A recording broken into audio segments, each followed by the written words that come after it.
I've been lucky enough to do a couple beers that were specifically for bars. The first was a Tornado 20th anniversary beer. The second was a beer called Deviation, which was the Bottle Works up in Seattle. It was their 9th anniversary beer. Most recently, I was asked to make a beer for a very, I don't know, I think eclectic is the best word to use, eclectic group of bar owners. It's a beer that we made specifically for a group called the PNC, the Publican National Committee. This is a group of bar owners, some of the best bar owners here in America. You've got represented Browers up in Seattle, Don Younger from the Horsegrass, Chris Black from the Falling Rock, my good friend Dave Keene from the Tornado, and finally Tom Peters from Monk's Cafe.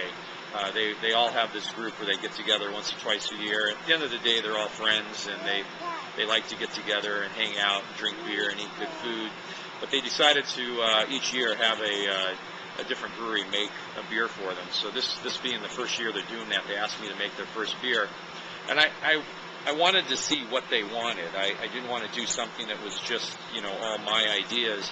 And in the end, they wanted something kind of saison-y, maybe something along the lines. The first thing I was told was something like the Avec from DuPont Brewery in Belgium.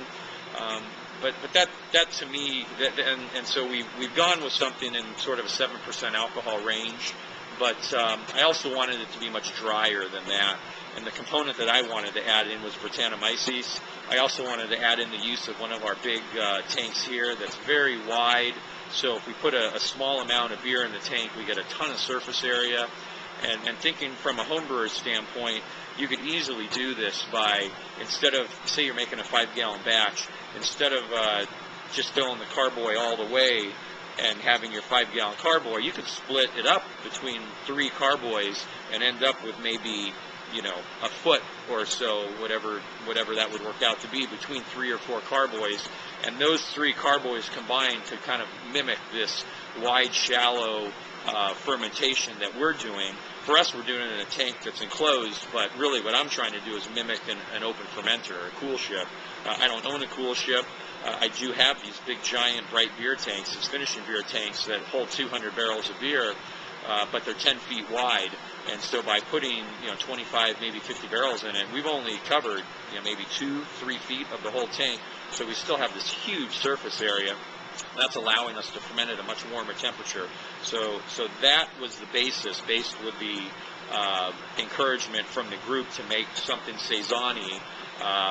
There was talk whether we wanted to go in barrels. I felt that we shouldn't do barrels, but I really wanted to finish with Brettanomyces, but with no lacto and no pedio. So there really wasn't any sour component other than whatever tiny little bit of acetobacter that the Brett would kick off. Being that this was a first, we also experimented with a new strain of Brettanomyces that new to us. And we're not even sure what, if it's, Brexillanus, Lambicus, Classinini. And that's, who cares? It doesn't matter what strain it is. We ran a test batch. That's what I'm drinking now. It's an amazing flavor of Brett. And, this whole thing, I guess my whole point is that at the end of the day, it doesn't really matter, what strain of Brett it is. The Brett really added a unique character to it. One of the other components that I wanted to work into the brew was using calcium carbonate. This is something where you're really thinking outside the box.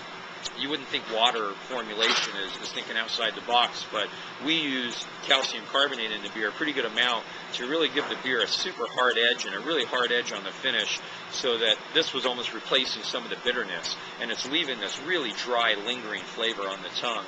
And really what I'm seeing here is when we made this beer, it finished fermentation. Before we added the Brett to do the fermentation in the keg, this beer had too much calcium carbonate character. It was too astringent. It was too dry. It really was surprising to me how harsh it was. And it was even more surprising to me after it was carbonated how the Brettanomyces actually really softened up that calcium carbonate flavor. The hops are still there. We used Styrian Goldings in this beer, but really in the end, we ended up with this really nice, well blended beer, blended of flavors, and you know, I'm not going to say it's a balance, because that's all I taste is this really dry finish, but it's not overbearing. And I guess, you know, I just want to encourage you to think about using salts, minerals, you know, that you're doing water adjustments. It's great what you can do, what you can, you know, make some flavors just by changing up your water.